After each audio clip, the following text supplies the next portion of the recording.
Afternoon, everybody. It's Terry and Michelle here in Sabang, Palawan, Philippines. We're down here at the native waterfall entrance to that, which is about, I would guesstimate 600 meters down this rocky beach side. You walk on the rocks. There's a little trail through all the rocks, and you go down there about 600 meters.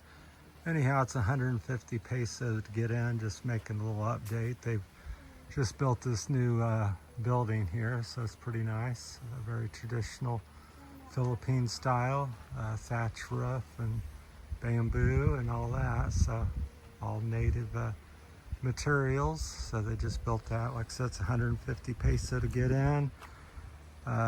You come down back here. Over there's the sandy beach way off in the distance, and the main part of town's down this road about, I would say 2 kilometers, maybe 2 or 3 at the most. And you walk down here. I guess you could ride a motorbike if you're highly confident, over the rocks and different things, but I'd probably advise parking in town, just walk back. It's not that far. Plus, it's nice to see all the different things. Anyhow, we'll try to squeeze this in one video, maybe 2, but I wanted to make an update because they've built this new facility. So this is kind of what it looks like. It's along the ocean. They got all these little bits of coral. When I first come down here, I thought it was bones or something of animals, but as I look closer, it's different things of corals. So that's pretty cool. You can look at that for probably a good half hour or something. There's all kinds of interesting shapes and things. So Michelle's inside talking to the man that is running the facility today. So they say that up there. They're welcome to Sabang's Falls. I think that's what it says. It's kind of hard to see with your own eyes. Anyhow, this is the entrance. When you come down here, you pay, and they can give you a guide if needed. I don't know that that's really needed, so, but if you want to help out the community, again, this pays, it's native run. This is not government, so it helps out the local native people, which is always good. And the falls is kind of nice. It's not a real big falls where you go swimming or anything, but you can wade. They have a little place kind of dug out. The rocks are moved, and you can sit like in a little mini pool or something, wading pool, and sit there in the water from the falls. And the big mountains here on the left, lots of little native flowers as usual. Anyhow, the 2 other points I wanted to, why I'm making the video, was update on a couple things. Back here's I kept calling it a Chinese house because I think about once a month or something they give away food, the Chinese here, either in town or back here at this place. So, but this yellow place is a Chinese temple, so I stand corrected. I wasn't sure. I've been saying house, Chinese house, but it's a Chinese temple, so not quite sure how that works. Building a temple in the Philippines, and there must be a substantial Chinese population to warrant it, I suppose, but it seems kind of strange. But it's beautiful. The yellow and the red stands out. Very traditional Chinese style, I suppose. It's got some writing, some sort of thing on the gate there. But it's quite nice. The other thing I wanted to mention, while we're looking at the house here, you can see all the beautiful gardens. There's a place off to the left. I've never been up or around it very much, but that's the front kind of entrance or something. So it's very welcoming and facing out in a positive, open direction. So good flow, and I forget what they call that, chi or something. Somebody can help me out in the comments, but that's that. So quite interesting. Chinese temple in the Philippines. Who knew? And they have, it looks like they have several hundred meters of ground here that I can see. But the other thing I wanted to talk about, there's a lady up the road here, just about a kilometer. If you're a backpacker or you're in town and you want something really cheap, you don't have much money, or you moving here and you have you want the minimum payment and still be able to live in something safe and relatively clean and stuff. So there's several lodges and places. Rose, ask for Rose. If you come back this way towards the fall, everybody should know her. She has a little restaurant and 4 or 5 little buildings that you can rent, and they're 100 peso. What she was telling me is my information's 100 peso a day, which is really cheap because most things here are 500 to probably 3,000 peso. Would be a typical budget. It's usually around 1,500, 2,000 pesos a day because it is touristy. So she'll rent you a little room with a CR, and she has a little restaurant. I suppose she can whip you up something, or you can utilize the restaurant and stuff. So she's a little older lady. I think she said she's 56, but very nice. We visited a couple hours with her, so I wanted to promote her and her, if we can get it back up to her place before the video gets too long. I'll show you. There's another little newer place back here. Supposedly they got a government sign up says no development, because I guess after the typhoon Odell it really tore up the coastline here because there's no seawall, and you can imagine coming across the ocean there. It's pretty open, but fortunately, and much to my surprise, Palawan doesn't get hit very much. I think once or twice in 60 years it's been hit by a typhoon. They typically apparently go up towards Luzon, Manila area. So, but there looks like there was a building here next to it which is damaged or gone really, and big old trees blown down on it. So I guess that happened from Odell. So that's the different updates. So this is the path and the way you go back and forth to the falls. If you come to Sabang, there's 3 or 4 at least things of interest. The main one's underground river. Probably the zip line's a good one. I like the boat river tours and the waterfall here. And there's a few other little things. A couple nicer resorts is the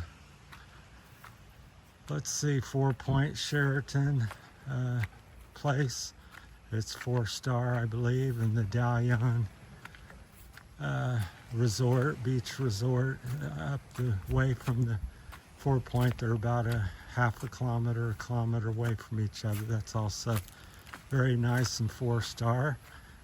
But I wanted to highlight back here, a lot of people wouldn't come because it's not paved, but you're going to find it a little cheaper rate. We asked about this little place here, but she didn't know. But I'm assuming that's going to be a 1,000, 1,500 a night.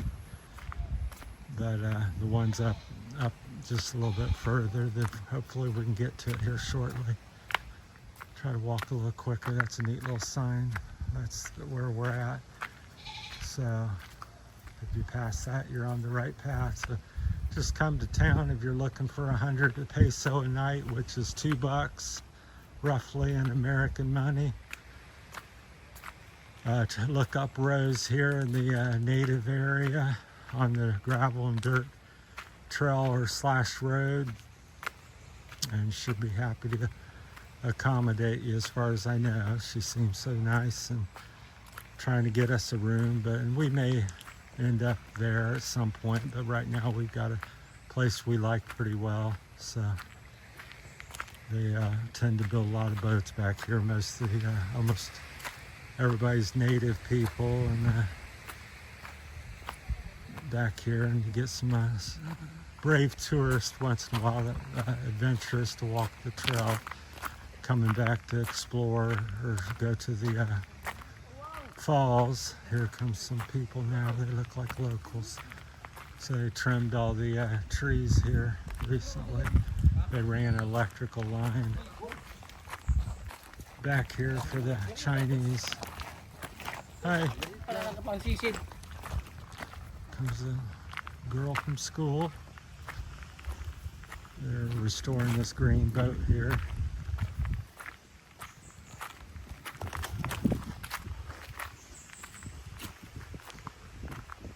Looks pretty nice. They're painting that. It's amazing how they paint things here. The all that lettering, it's not taped out, it's not stenciled, it's all hand done. I was watching a guy do it. He's holding his wrist and doing all that. Quite artistic, hand built. Most of these boats are built right here, and somebody told me the price of one of the bigger ones, similar to the green one there, is a little bit bigger, but it was 150,000 pesos, so about 3,000 bucks. That was with a motor, choice of what you want as a motor. So they tend to, it's like a touristy type boat. So here they're working on some boats. That's kind of framed out there, we'll call it. We'll get up here and finish with Rose's place. We're just, bear with me, we're about 100 feet away from it. So we'll talk a little bit. It'd be nice to hook up with her and show you inside her restaurant. Pretty nice and everything. So yeah, if you're looking for cheap accommodation, I highly recommend you looking down through here and just ask people, because there's all kinds of little rooms for rent, and somebody might put you up for even less. But I'll show you here. We're, like I said, just here about 30 seconds away from her place, but not too far. Over there is like the beach and the main part of Sabang, and just the beautiful coastline, rugged coastline. So you can go swimming and walk the sandy beach. There's a couple of them. There's one there and one way over there. You can kind of see the white sand above that yellowish green boat way over there. So that's like the second little beach, which is for more or less private. There's no commercial things there. So we're coming up on Rose's place. I don't know her last name, Michelle. I can't remember. Michelle didn't. She said her name's Rose, so most people go by something.